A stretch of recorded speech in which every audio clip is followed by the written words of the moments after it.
ಕನಕಾಂಬರಿ ನೀನು ಬಾರದೆ ಪೂಜೆಗೆ ಹೂವಿಲ್ಲ. ಯಾವ ತರ ಹಾಡುಗಳು ತುಂಬಾ ಇಷ್ಟ? Classical is my favourite. Melody songs ಇಷ್ಟ ಆಗುತ್ತೆ.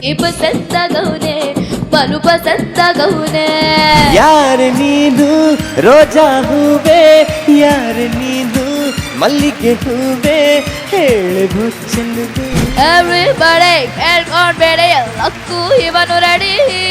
ಇದು ಮೊಸರನ್ನ ತಿಂದ್ರೆ ಎಷ್ಟು ಎನರ್ಜಿ ಬರುತ್ತಾ?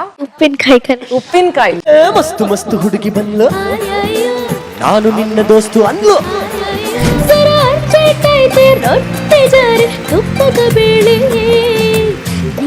ನೋಡಿ ಸುಮನೆಗಳೇ ಪುಷ್ಪವತಿ. ವೀಕ್ಷಿಸಿ ಸಂಗೀತ ಸಂಭ್ರಮ ಇಂದು ಸಂಜೆ 5:27ಕ್ಕೆ.